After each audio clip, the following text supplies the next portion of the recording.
Parashat Béchalar. Lorsque le Pharaon eut laissé partir le peuple, Dieu ne les dirigea point vers le pays des Philistins, lequel est rapproché, parce qu'il disait, le peuple pourrait se raviser à la vue de la guerre et retourner en Égypte. Exode 13. Midrash Rabbah se demande, est-ce que c'est le Pharaon qui a laissé partir Israël, ou bien c'est Dieu qui l'a contraint à le faire? N'est-ce pas même les propos de Bilam qui disait « C'est bien Dieu qui les a fait sortir d'Égypte ». Le Or Yael répond qu'en fait, c'est le même tyran qui affirmait hier encore qui est Dieu pour que j'écoute sa voix et qui accepte aujourd'hui d'accompagner les Hébreux lors de la sortie d'Égypte. Cela était suffisant pour que son nom soit gravé pour l'éternité dans les Écritures saintes.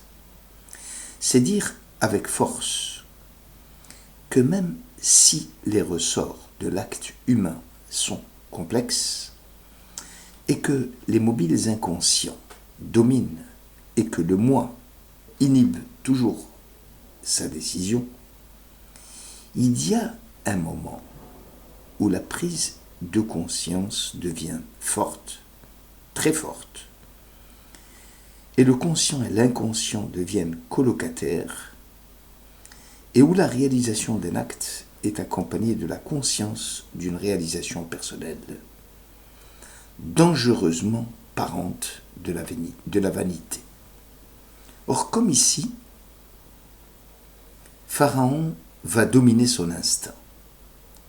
Il va discipliner son âme, même s'il n'arrive pas encore à la contrôler. Car l'ego, le moi du Pharaon, l'instinct mauvais, va tenter à tout instant de l'ensorceler. Pharaon, en acceptant de libérer le peuple, prouve du moins pour un temps relativement court que sa force spirituelle, aussi minime soit-elle, prend le dessus sur son instinct mauvais, sur sa résistance inflexible et sur ses tentations furieuses. Ainsi, dans la démonstration des phénomènes du monde, la science est capable d'intervenir et de soumettre la réalité à l'expérience et à l'observation en décortiquant chaque phénomène en une multitude de données les unes plus infinies que les autres. Cette méthode scientifique serait inapplicable concernant l'âme humaine ou la conscience. On ne peut sonder à l'infini les pensées humaines. Ainsi, même si nos actions sont bien faites, leur intention est-elle toujours droite? L'homme sert-il Dieu pour Dieu lui-même? L'homme est-il capable d'un service intégralement pur? Nos sages affirment que dans le monde à venir, la pureté des motifs préalables à l'acte de l'homme sera mise à jour et détaillée par Dieu. Le problème de l'intégrité de la pensée nous sera alors dévoilé. On comprend dès lors que Pharaon, qui a appesanti son cœur jusque-là, ait ressenti le besoin, ne fût-ce qu'à l'instant, de se libérer de cette chape de plomb qui opacifiait son cœur pour dire oui, au départ même contre un des fils d'Israël. Cette parcelle de lumière qui a percé dans la nuit des ténèbres du cœur du Pharaon va trouver sa juste rétribution dans la Bible, puisque la sidra s'appelle Béchalar par eau. Cela est rappelé par Job au chapitre 33. S'il est alors un ange qui intercède pour lui, même un seul contre 1000, qui révèle à l'homme son devoir. Le Chafetz Chaim, dans son commentaire écrit, que les deux possibilités offertes aux fils d'Israël dans leur fuite et à la recherche d'une terre de transition n'étaient pas sans danger pour la vie spirituelle du peuple juif. L'option du pays des Philistins avait l'avantage d'être une terre habitée où les besoins alimentaires seraient plus facilement accessibles. Cependant, le pays avait l'inconvénient majeur d'être peuplé d'idolâtres. Pour Israël, qui vient de quitter les 49 degrés d'impureté d'Égypte, le risque d'assimilation était loin d'être négligeable. L'option du désert présentait aussi des aspects positifs, comme lieu propice à la méditation, loin de la cité urbaine et des tentations matérialistes, mais aussi des aspects négatifs comme le manque de nourriture ou d'eau. Le Saint béni soit-il choisira l'option du désert et rejettera celle du pays des Philistins, pour signifier que la vie spirituelle prime sur la vie matérielle, et qu'en cas de danger d'assimilation, les conditions matérielles comme le pouvoir d'achat, un grand train de vie, ne sont rien si l'individu doit y laisser son âme et celle de ses enfants. Dieu se chargera, comme dans le désert, de faire venir la nourriture du ciel, comme la manne, pourvu que la vie spirituelle du peuple soit sauvegardée. Un homme qui cherche à retrouver ses origines spirituelles et historiques et retourne vers la source première, vers Dieu, se pose devant lui le problème du chemin de la Teshuvah, qui serait le plus efficace pour lui. Est-ce que le saut d'un domaine à un autre serait-il plus utile, ou alors opter pour un processus d'une parfaite continuité? L'illustration de la première option est donnée dans la Sidra lorsque Pharaon eut laissé partir le peuple. Dieu ne les dirigea point vers le pays des Philistins, lequel est rapproché. Ainsi, l'exode d'Égypte est le véritable archétype de la rédemption spirituelle. Plongé dans la civilisation païenne et philistine, ou prendre le chemin du désert, Israël doit puiser en lui la force de plonger dans un monde hostile, dans un tout autre monde si différent. Le Mirtav Me'Eliyahu souligne que la Torah privilégie le chemin le plus long, à travers les déserts et les lieux isolés, à condition de couper les ponts, de rompre tous les liens avec ce passé entaché de péché. Cela vaut la peine de vouloir vivre l'expérience, de faire le saut par-dessus les anciennes valeurs et les pensées arrêtées, afin de parvenir aux portes de la nouvelle existence. Atteindre un nouvel équilibre demande à ce que l'on abandonne l'état précédent, car sur un plan physique et spirituel, il est impossible de maintenir les deux états à la fois. Selon le Rav Dessler, le chemin le plus efficace pour parvenir à la Teshuvah est celui qui consiste à effectuer la transition brutalement, sans ambiguïté et à mains égards irréversibles. Moïse a choisi la deuxième option. Il demanda au Pharaon la permission d'aller 3 jours dans le désert pour offrir des sacrifices à Dieu, sachant qu'il n'avait nullement l'intention d'y revenir. Malbim explique que le test des 3 jours demandé par Moïse n'était pas du domaine de l'impossible. Or, Pharaon, dans sa perversité, a montré sa bassesse en opposant un refus à la requête de Moïse, préparant ainsi la voie aux différentes plaies qui vont l'accabler. Concernant la lecture du texte biblique, il ne faut pas perdre de vue que la relation de Moïse et du Pharaon fait appel automatiquement à un tiers, à Israël. Dès lors, l'action de Moïse revêt un caractère double. L'une s'adressant directement aux Égyptiens et l'autre au peuple d'Israël.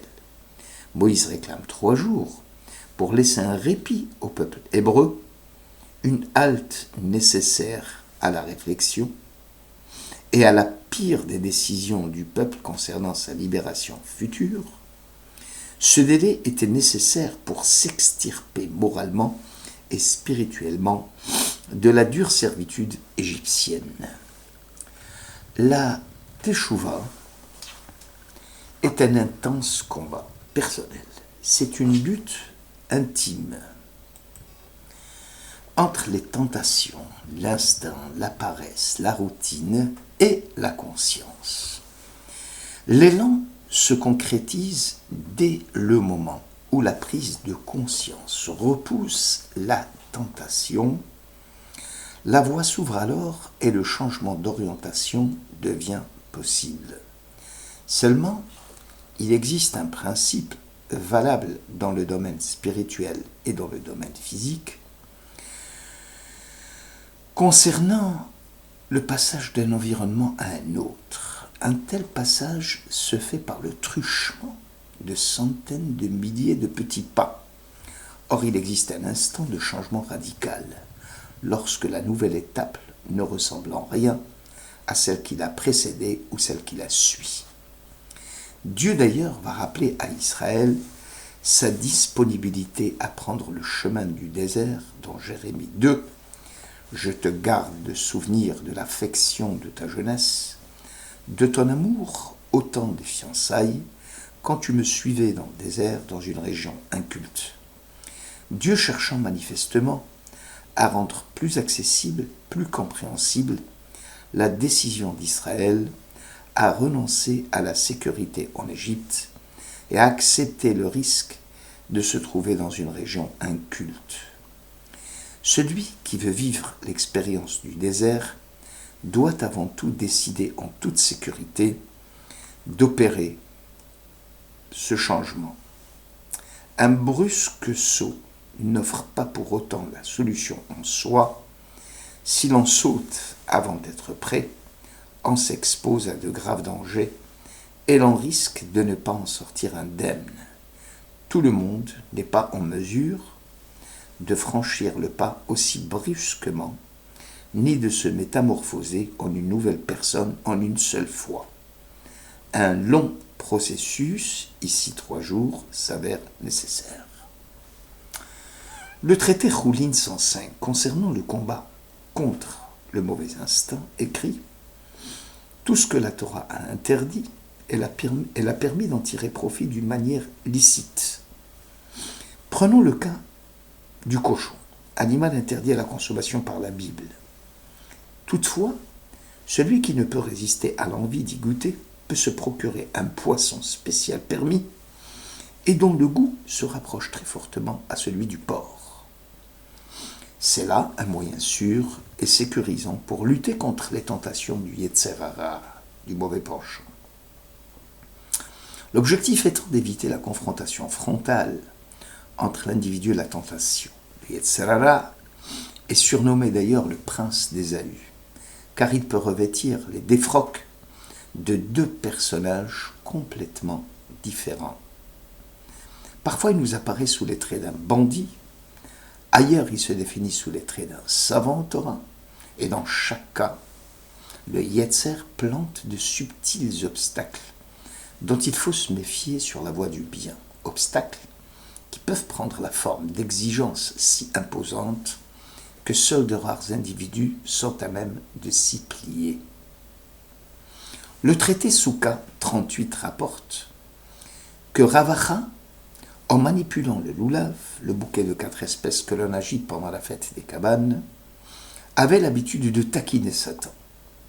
Ici, l'ange des tentations lui disant « Crève tes yeux, Satan, car tu ne peux me détacher de vivre selon la voie de Dieu. » Les sages rappellent à Ravacha qu'il n'y a pas lieu de chercher querelle à l'instinct du mal, car l'issue du combat est incertaine, et très souvent l'homme ne peut que s'incliner lors de sa confrontation avec les forces du mal.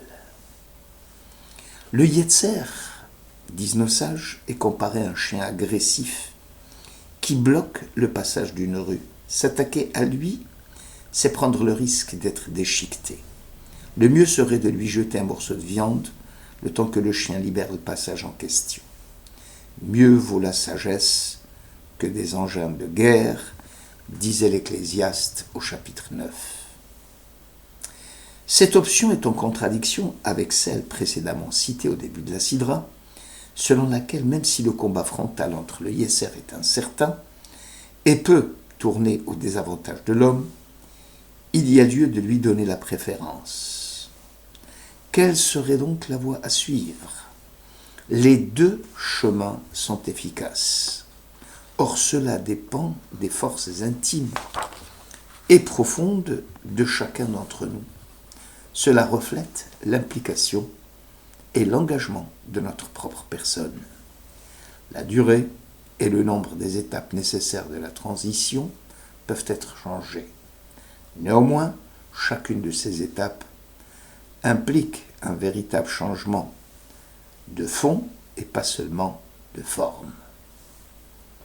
Le Rav Adin Even Israël écrit à ce propos: on ne peut comparer les êtres qui ont pris la décision effective de changer, fût-ce de manière partielle, avec ceux qui se complaisent en tergiversation. Quiconque a réussi à s'engager dans le nouveau monde porte avec lui une expérience inestimable que nul ne peut lui retirer. Celui-là sait désormais que le changement est possible, au-delà des difficultés, sur le plan pratique comme intellectuel. Un grand point d'interrogation demeure tant qu'on n'a pas franchi le pas. Peut-on vraiment s'imaginer de l'autre côté ? En revanche, écrit le maître, dès que l'on fait le saut du nouvel univers, les questions trouvent réponse et disparaissent d'elles-mêmes. Reste, bien évidemment, à transformer le premier essai en un mode de vie parfait et ordonné. Merci de votre écoute.